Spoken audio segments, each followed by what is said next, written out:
Welcome into the College Basketball Show with your host, Alec Pecano, on Monday, February 24th, 2025. On today's show, we have a lot to cover. We're going to go over my new top 25. I'm going to give you some upset picks for tonight. I'm also going to give you teams in each conference that I think are sleepers for the conference tournament. And we're going to talk about Cooper Flagg and his dominant performance from Saturday. Why don't we get started here with the first part of the show? I'm going to give you three teams from each conference that I think are sleepers for their said conference tournament, and we're going to start with the A10. And the three teams I think that are sleepers in the A10 for the A10 tournament. Number 3, St. Joseph's. You look at their record, they're 16-10 right now, 7-6 in conference. I like how they play, how they distribute the ball. They don't have one guy they have more than one guy that can get you 20 points per game. And I think if they go up against one of the top 4 teams in the A10 and Dayton, Loyola Chicago, VCU, or George Mason, that they could upset them in the conference tournament. So that's number 3. Number 2, I'm going to go a little further down in the A10, and it's a team we know all too well from March Madness. They used to dominate in March Madness and go far in the tournament. St. Bonaventure, the Bonnies. I'm going to use the same thing I said about St. Joseph's for St. Bonaventure. They got a bunch of guards that can put up points, but they're also good on defense. And I believe St. Bonaventure could make a deep run in the A10 tournament. And then last but not least, and I know everybody talks about this team as a sleeper in the A10 tournament. And no, it is not Dayton, because I do think Dayton has a good shot at winning the A10 tournament. I think it is Duquesne. And I know nobody's really talked about Duquesne, but I think Duquesne, the Dukes, 11-15 right now. As you see, they are in that top 8, which means that they have a really good shot at making a deep tournament run in the A10 tournament. And I think they can do that.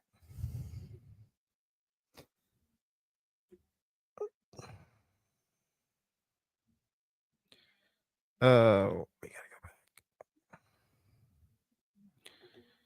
So now we go to the ACC. And the 3 teams in the ACC, and I know people are going to say, look, the ACC is not a good conference for basketball. How come every year they dominate in March Madness? There's 3 teams that I think in the ACC could make a deep tournament run. Number 3, Florida State, 16-11, 7-9 in conference. Florida State balanced. You look, they've got a couple guards on their team that could get you 20 to 25 points a night. But they also play really good defense, and they don't give up a lot of they don't turn the ball over a lot, basically. That's number 3. Number 2, and you're going to go down to the list a little bit. You're going to go down you're going to go to Virginia Tech. I understand their record's 12-15. But the conference tournaments, anything can happen. It's not always going to be the top dogs that win the conference tournament. And I think Virginia Tech has a really good opportunity here to win the ACC tournament. Because they have 2 guards that are really good, that facilitate, and they can score.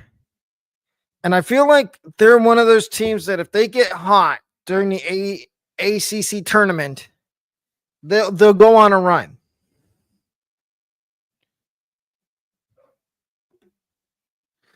They'll go on a run and make it far in the tournament. And last but not least, you can't leave North Carolina.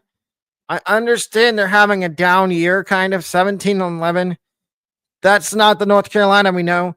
But for me, North Carolina is a sleeper in the ACC tournament. Veteran guards like RJ Davis, and you got Hubert Davis, the head coach. That explains itself. Now we go down to the A-Sun. And no, I'm not picking Lipscomb. I'm not picking North Alabama. I'm not picking Eastern Kentucky. I'm not picking FGCU. Not picking Jacksonville. I'm not picking Queens.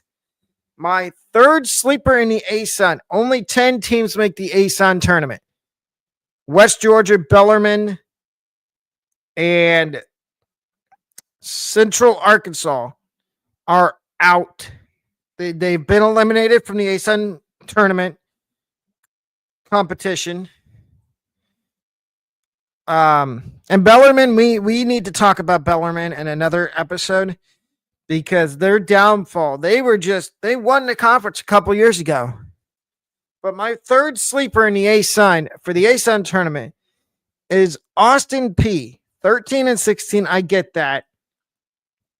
But what have we learned from the A-Sun over the years? Competitive conference tournament. And who is the definition of competitive? Austin Peay. They stick around, and I think Austin Peay could make a lengthy run in the conference tournament.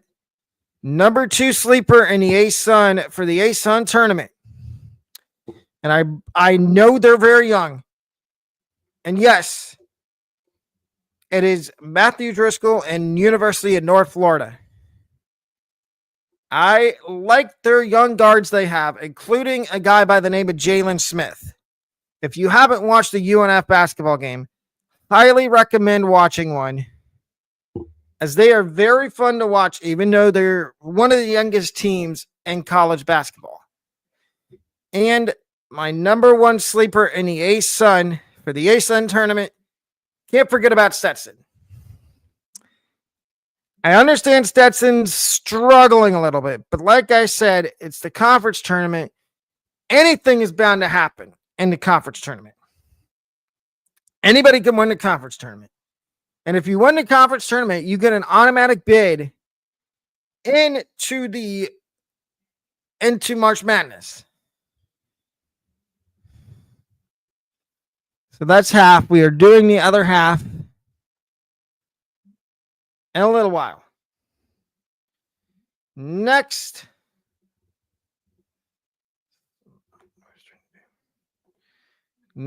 we will go over my rankings and the upset picks.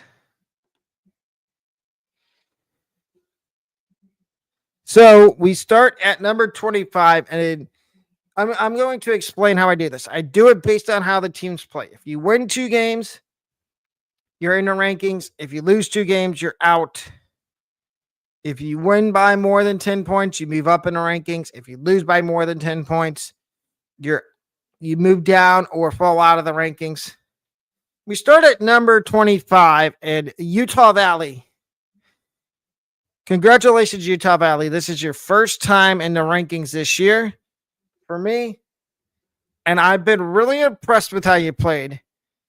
And I think you can make a lengthy run and move up the rankings because we've still got one more set of rankings left before conference tournament starts.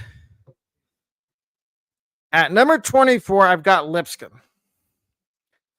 And I know I might get some grief. I might get some slack. But Lipscomb has been one of the better teams in the A-Sun this year. As a matter of fact, we just looked at the A-Sun standings a minute ago. Lipscomb was number 1. And Lipscomb, I think, has the best opportunity in the A-Sun to win the A-Sun tournament. At number 23 is George Mason. George Mason, this is their second time in the rankings this year. They were in the rankings earlier in the season, and they're back. And I don't expect them to drop out of the rankings anytime soon. Number 22 is Iowa State. And I have been getting asked numerous times over the last couple of weeks, why isn't Iowa State in your rankings? Why isn't Iowa State in? I said, if you keep asking for a certain team to be in the rankings, they will. And Iowa State happens to be that team that everybody wanted in the rankings. They were glamoring, oh, can you put Iowa State in your rankings? Can you put Iowa State in your rankings? Yes. They are in there at number 22. At number 21 is Alabama. 22-5. Mark Sears is one of the best guards in the SEC. Now, I know I'm going to have Auburn fans coming at me saying, no, that is Johni Broome. In my humble opinion, I think I like Johni Broome, but I think Mark Sears is the better player. Number 20, Texas Tech. First time for Texas, second time this year that Texas Tech has been in the rankings. They just missed out last week. If you want to see the previous rankings, they are over on my TikTok,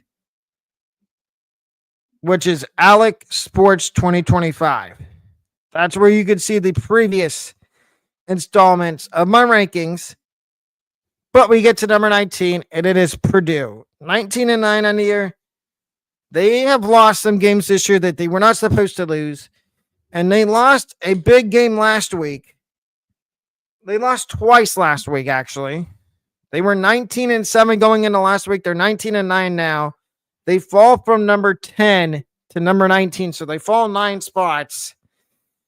And I'm worried about Purdue. I really am. At number 18 is Clemson. 22-5 on the season. I really haven't been getting asked why is Clemson not in the rankings. I have them in there because I feel like they're playing their best basketball at the right time. At number 17 is Houston. Houston's another team that throughout the season, I've been getting asked, oh, 1 week, why is Houston in the rankings? The next week, why are they out? These rankings fluctuate and change every week. Some teams stay in, some teams get moved out. Number 16, VCU, Virginia Commonwealth University. VCU is another team, you saw the A10 standings. They were up there among the top teams in the A10. They were number either 2 or 3 in the A10, and I've been impressed with how they played this year. At number 15 is North Alabama. Yes, North Alabama was in the top 11 last week. They fell back a couple spots this week to number 15. They're another team in the A-Sun. They're number 2 right behind Lipscomb. And I think that might be your championship game in the A-Sun tournament. Lipscomb and North Alabama to decide who gets the automatic bid from the A-Sun. At number 14, we've got Maryland.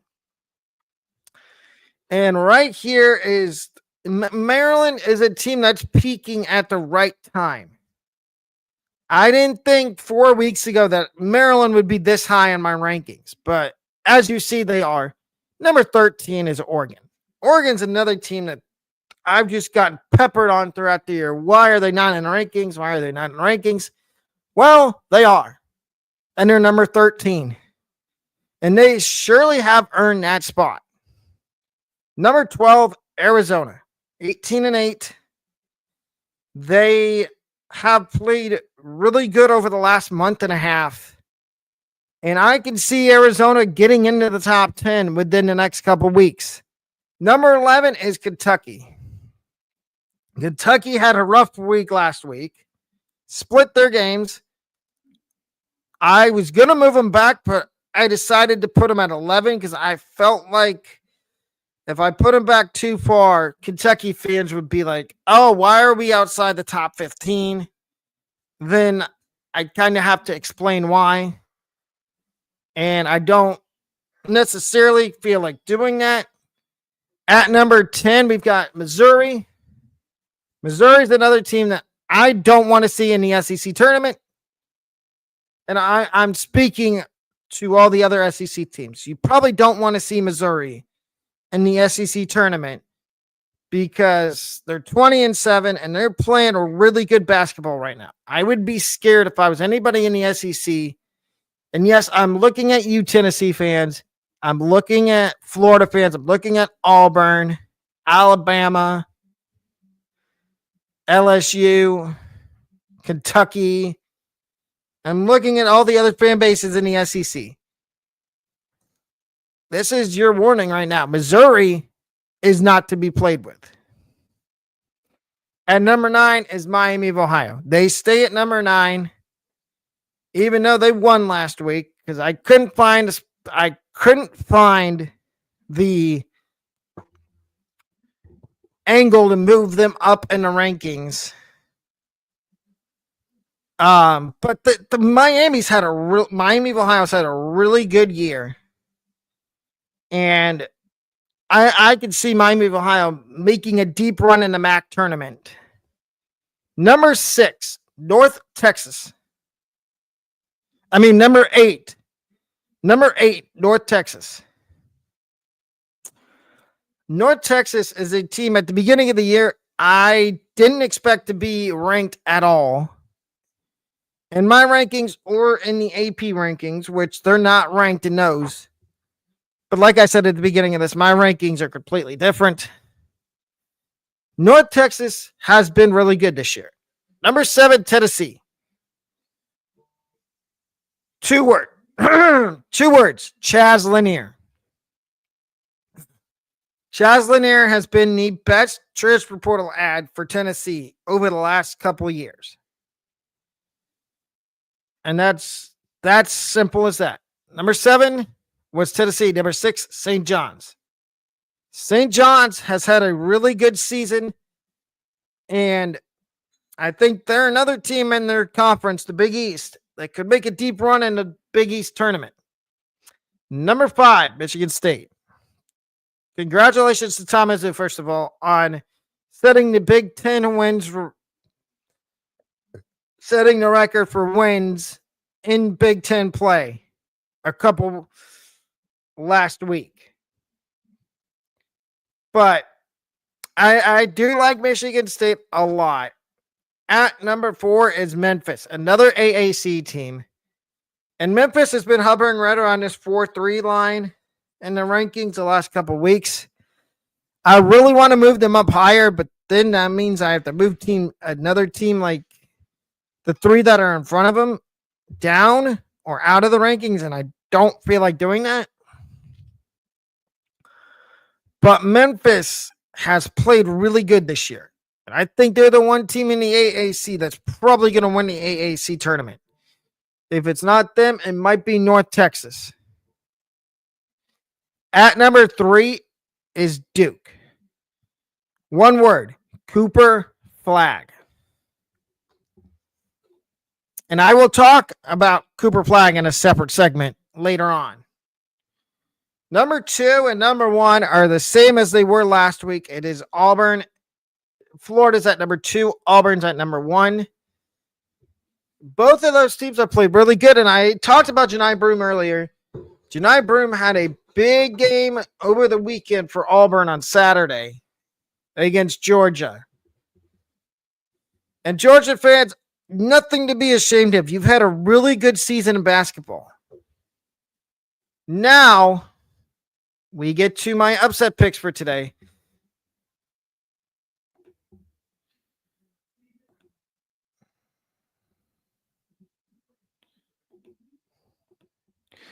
Give me a second.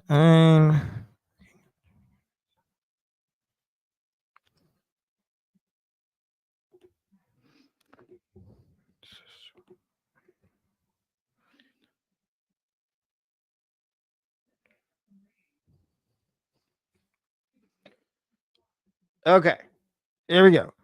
My first upset is North Florida +7 to upset Florida Gulf Coast. These two teams, North Florida and FGCU, played each other a couple weeks ago, and North Florida kept it close throughout. Can they keep it close tonight at FGCU and Alico Arena? I think so. And I think UNF will pull off the upset here and continue that winning streak they've been on.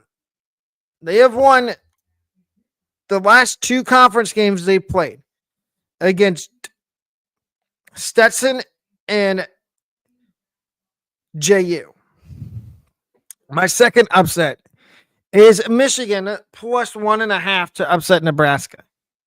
Michigan's coming off a tough loss on Friday night to Michigan State. And I think they're going to want to take their frustrations out on Nebraska. And Nebraska fans, it's probably not going to be, it's not going to be pretty. And what I'm going to say is these upsets, if you can find them at a value, like if you can find North Florida plus like 6.5 or 6 and Michigan plus 1, I'd take it. Next upset is Colorado plus 6.5 to upset Kansas. And as you saw, Kansas was not part of my rankings. Yes, Kansas and Ohio State did fall out of my rankings. And that should be a surprise to nobody. Ohio State looked awful in both their games last week. And Kansas lost by 24 to an unranked BYU team. And I think Colorado's going to pull the upset here. This game's at 11 o'clock tonight. Then you've got Texas Tech plus 1.5 at 9 p.m. tonight. I've got them plus 1.5 to upset Houston. This, I believe, is the best upset of the night.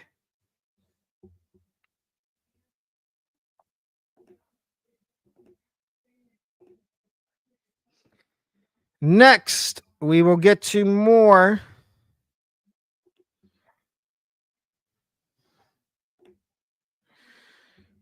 conferences, and I'll tell you more sleepers for their conference tournament. And we're going to go to the America East, and we're going to go with, I've got 2 sleepers in the America East. And no, it's not Bryant, and it's not Vermont. It is Albany, the Great Danes. 500 so far, 1 game under 500 in conference play. I like them as a sleeper in the America East tournament. And my other sleeper is New Hampshire, a team right below them in the standings. And I think New Hampshire is a sleeper for one reason: guard play.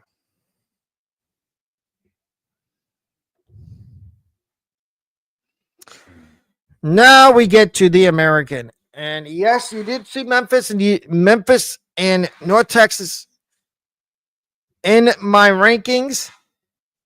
The sleepers for the AAC tournament are, there's 3. Number 3, South Florida.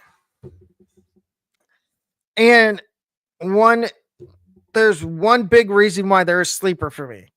This season is dedicated for them to their former head coach, Amir Abdul Rahim, who passed away before the season. And I think they want to go out and repeat as conference champs of the AAC for him and make the big dance. So that's number 3. My number 2 sleeper in the AAC for the AAC tournament is East Carolina. 16-12, 8-7 in conference. East Carolina's got a lot of good guards, and I think that they can play whatever game you want to play. If you want to play a game where you want to have high scoring, ECU could do that. If you want to play a game that's kind of defensive, slow, low scoring, ECU could do that. And of course, the number 1 sleeper in the AAC tournament for me going into the AAC tournament is Florida Atlantic.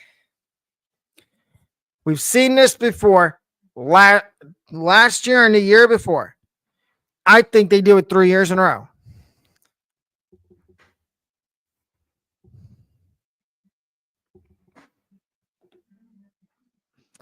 We're going to give you three more conferences. We go to the Big 12, and of course, you could go Houston, Texas Tech, Arizona, Iowa State, BYU, Kansas as sleepers. My three sleepers are a little bit further down in the standings. Number 3, Kansas State. Yes, I understand they're under 500, but Kansas State has some good guard play, and I think they can make that, they can turn that switch, and they can compete and win the Big 12 tournament. Number 2, Utah.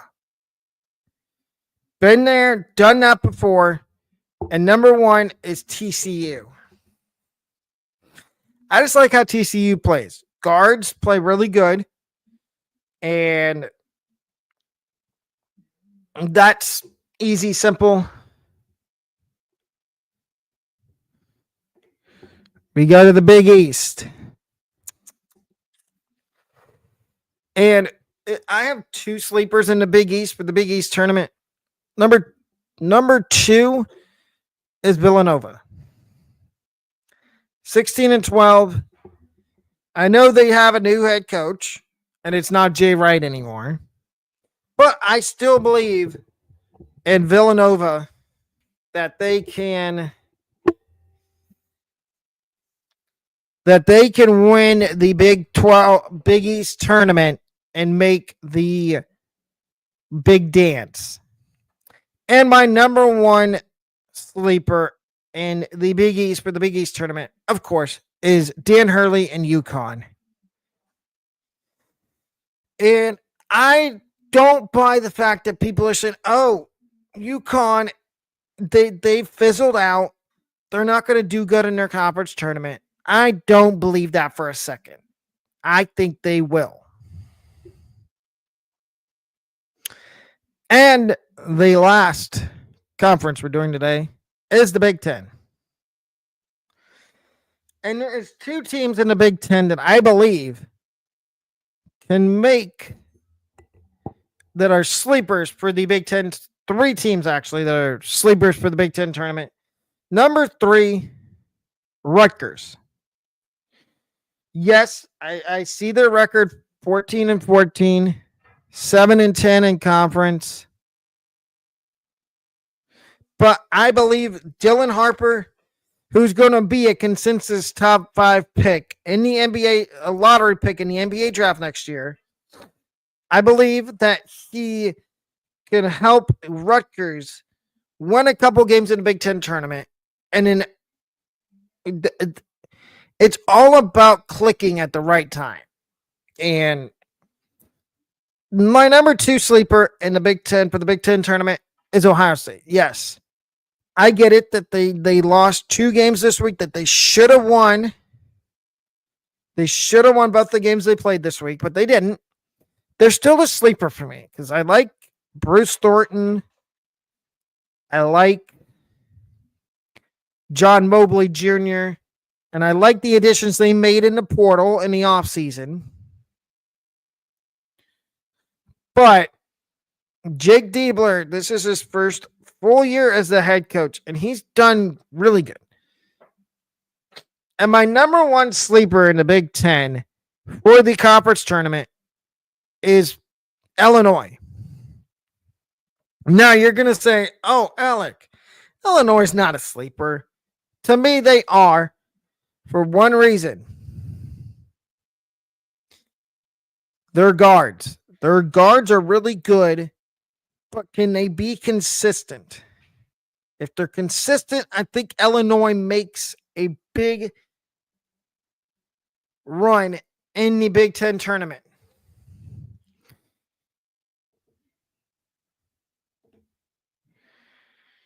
And we are going to finish up the episode talking about Duke and Cooper Flagg. And Duke played Illinois, who I just talked about, over the weekend. And Cooper Flagg put on a show. And like I've said numerous times, even over on Twitter from time to time, I've said that Cooper Flag is probably going to be the number one player taken in the NBA draft next year. Maybe the Spurs take him because Wembanyama's out for the year.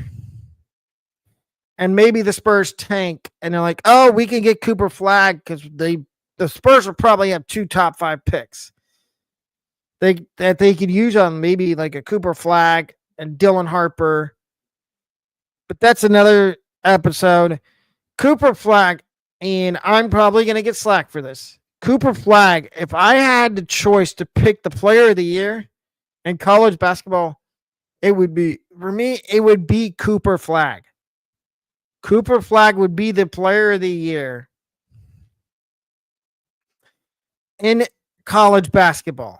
For one reason, we haven't seen a freshman put up numbers like him, like he has this year before, other than maybe a Zion or a D'Angelo Russell or somebody in that category. And also, we do offer merch and memberships. The merch link is in the bio. And the membership, all you do is you click on the little join button if you're not subscribed, which I don't know why you wouldn't be. You're missing all the great podcasts we put out and everything we have in store for the upcoming college football season. I highly recommend subscribing and turning on notifications. And you can also catch this podcast, the audio version, over on YouTube Music. All you do is look up Sports Network Channel. That's simple, and you can listen to the audio version or the picture version of the podcast. But that'll wrap up today's podcast. For the College Basketball Show, this is Alec Pecado signing off. See y'all tomorrow.